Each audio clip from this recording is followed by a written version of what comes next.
안녕하세요. 노니쌤입니다. 원서읽기 특성상 엄마표 영어를 하고 계시는 분들 혹은 경험했던 분들을 많이 접하게 되는 것 같아요. 엄마표 영어에 대한 저의 개인적인 입장은 너무 대단하시다고 생각하고 존경하기도 하고 저는 굉장히 응원하는 마음이 커요.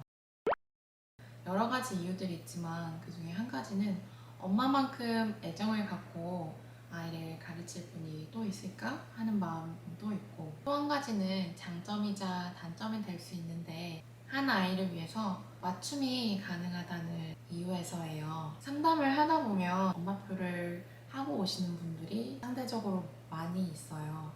그런데 대부분 어머님들이 하시는 이야기가 잘하는 아이들도 너무 많은 것 같은데 저는 못하겠어요 라는 말씀들을 하세요. 저희가 사실 인터넷에서 접하는 사례들이나 성공 케이스들은 상대적으로 보면 정말 극소수에 해당이 돼요.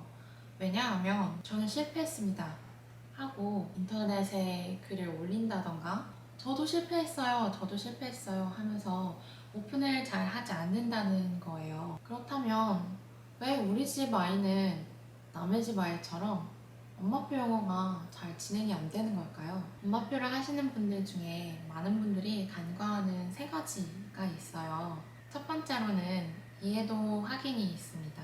되게 바쁘시기 때문에 이해도 확인을 아이한테만 전적으로 맡기는 경우도 있는 것 같아요. 예를 들면 책을 읽고 나서 엄마한테 무슨 내용이었는지 얘기를 해줘봐 하는데, 이때의 문제점은 아이들은 되게 본인이 이해한 부분만 이야기를 나누고 싶어 해요.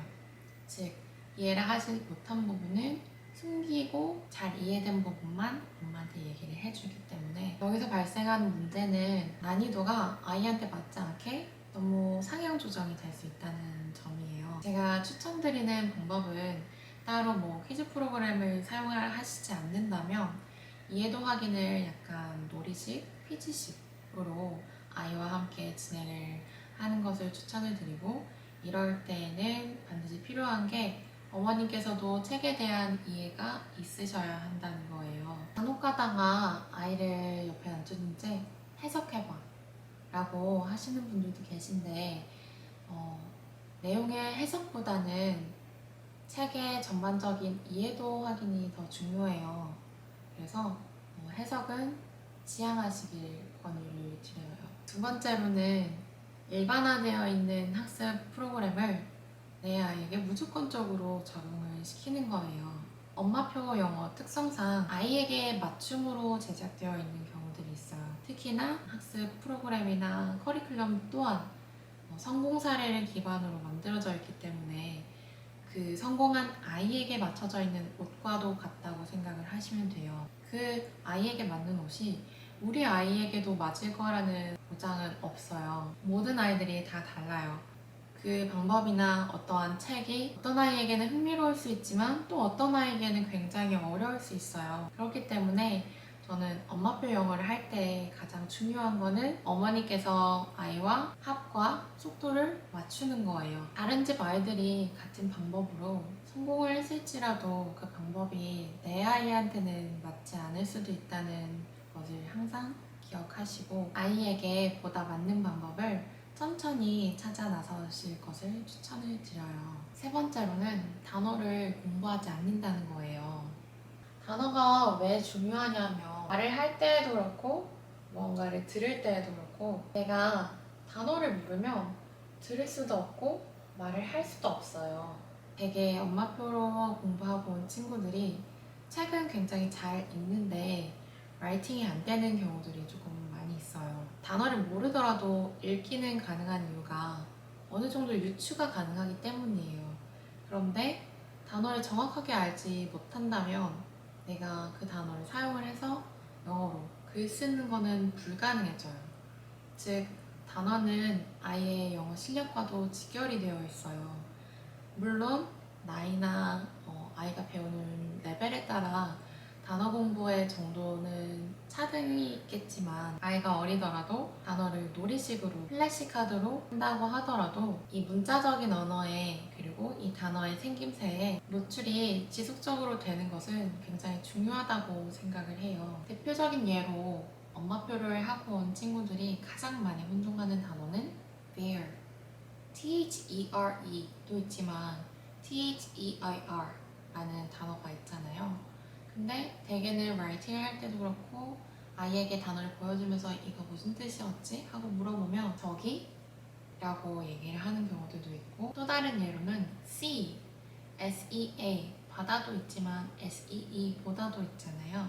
그런데 이 두 개의 단어를 혼동을 하는 경우들도 있어요. 그렇기 때문에 소리 언어 그리고 문자적인 언어가 같이 아이에게 학습되려면 단어 공부는 무조건적으로 필요하다고 말씀을 드리고 싶어요.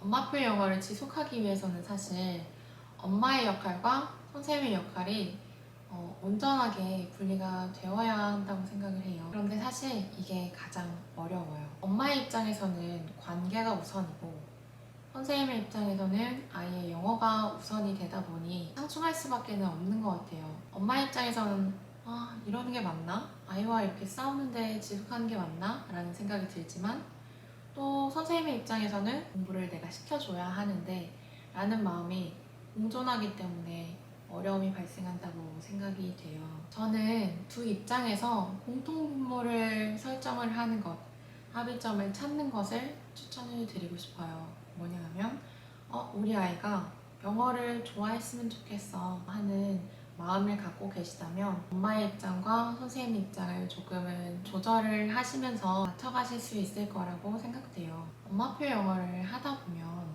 반드시 찾아오는 슬럼프의 시기가 있어요. 슬럼프에는 두 가지 유형이 있어요. 첫 번째는 모르겠어 싶을 때예요. 내가 잘 하고 있는 게 맞나? 이거 다음에는 어떻게 해야 하나? 라는 고민이 많이 생길 수도 있어요. 가장 힘든 점 중에 하나는 내가 잘 하고 있는지 못하고 있는지에 대한 판단을 오롯이 스스로밖에는 할 수 없다는 점이고 객관적으로 판단하기가 어렵다는 점이에요. 슬럼프의 또 다른 유형으로는 못하겠어 싶을 때예요. 이런 경우에는 여러 가지 원인들이 있겠지만 큰 원인으로는 엄마와 선생님의 역할 분리가 잘 안 되었기 때문이라고 생각을 해요. 그러다 보면 아이와 계속해서 다툼이 일어나고 트러블이 생기고 결국에는 아이도 지치고 엄마도 지치는 상황이 오게 돼요. 이럴 때는 잠시 엄마표 영어를 중단을 하시고 엄마의 역할과 선생님의 역할을 분리시키시는 것을 추천드려요. 이 아이는 공부는 학원에서 집에 와서는 편하게 쉬고 싶은 아이예요. 엄마의 잘못도 아니고 아이의 잘못도 아닙니다. 성인도 회사에서 일에 집중이 더 잘 되듯이 그냥 그 아이도 공간이 주는 힘의 영향을 많이 받는 아이라고 생각을 해주시면 돼요. 많은 분들이 자책을 하시기도 하고 내가 못해서 그런가 하는 생각들을 갖기도 하시는 것 같아요. 그런데 엄마표 영어에는 정답이라는 것이 없고 시작한 것 그리고 도전을 해본 것만으로도 정말 대단한 일이기 때문에 자책하지 않으셨으면 하는 마음이 큽니다. 아이마다 각자 가진 기질과 성향이 다르고 어떤 아이는 학원이 더 맞을 수도 있고 어떤 아이는 또 반대로 엄마표 영어가 더 잘 맞을 수도 있다고 생각을 해요. 가장 중요한 거는 아이가 영어를 질리지 않고 즐겁게 공부를 할 수 있는 방법을 찾아나가는 게 아닐까 생각이 들어요. 오늘 영상도 많은 도움이 되셨기를 바라면서 오늘 영상은 여기서 마치도록 하겠습니다. 그럼 다음 영상에서 또 찾아뵙는 걸로 하고 저희 구독과 좋아요 잊지 말고 설정 부탁드릴게요. 감사합니다.